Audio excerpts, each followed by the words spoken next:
ضلع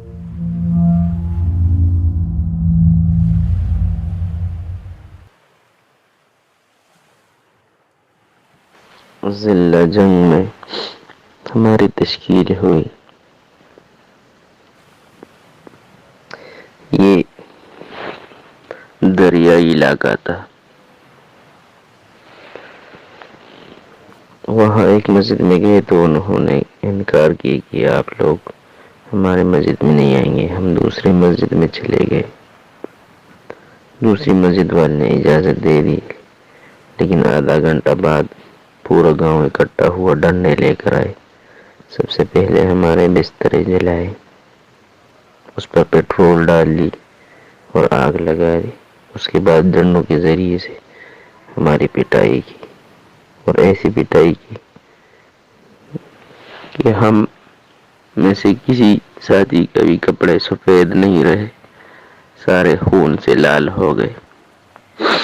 اور پھر کہا ہمارے گاؤں سے نکلو. ہم نے کہا اس مغرب کے قریب ہم کہاں جائیں گے؟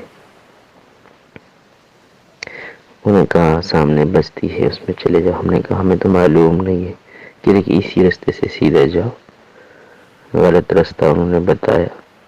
ہم چلتے رہے حتیٰ کہ 2 گھنٹے بعد ایک بستی میں پہنچ گئے.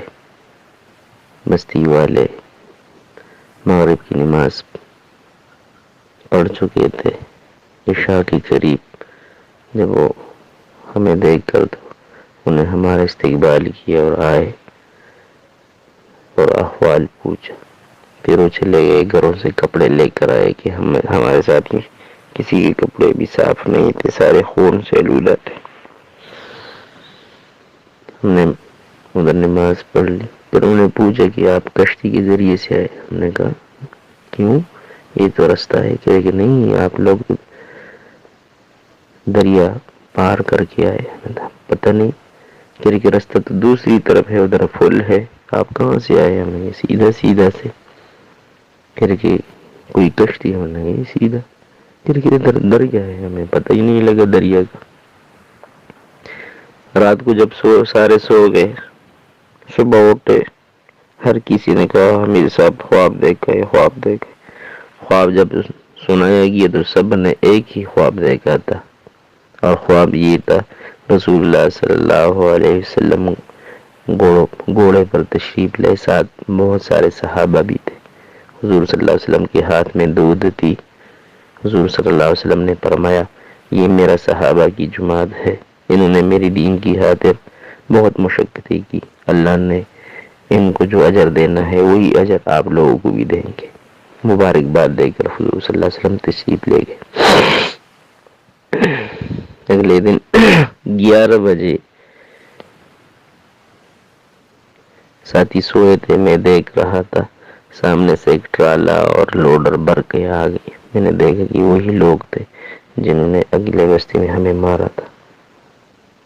تو دل میں تو یہ خیال ہے کل صرف مارا تھا، آج تو جان سے ہی مار دیں گے. میں آگے بڑھا تاکہ دوسرے ساتھیوں کو کچھ نہ کہے. تو ان کا جو چودھری صاحب جو بڑے تھے وہ آگے اور پیروں میں گر گئے، معافی مانگنے شروع کر دی. میں نے کہا بھئی کل کا کیا ماجرا تھا اور آج کیا معاملہ ہے؟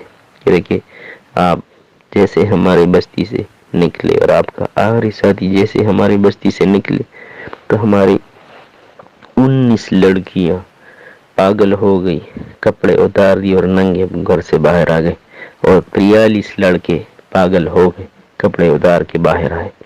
تو کوئی مہمان آیا تھا گاؤں میں، انہوں نے بتایا کہ اللہ کے مہمانوں کو، تبلیغ والوں کو تم نے پریشان کر دیا، مارا. جب تک وہ معاف نہیں کریں گے تو اللہ کی یہ عذاب ہے. سارے ساتھیوں نے معاف کر دیا اور ان میں سے 4 جماعتیں، اس میں 25 منٹ بیان کیا، 4 جماعتیں نکلے جو اللہ کے راستے میں 4 مہینے کے لیے نکل گئی.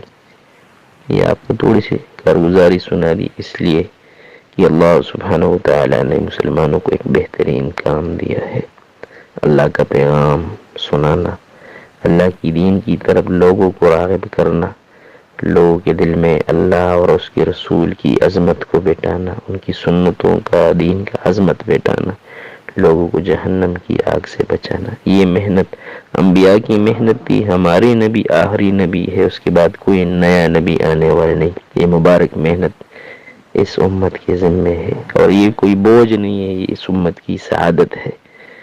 جتنا ہو سکے ہم اپنی صلاحیتوں کو اس محنت میں لگا دیں. والسلام. Thank you for watching. Like our video, subscribe our channel, and don't forget to click on bell button.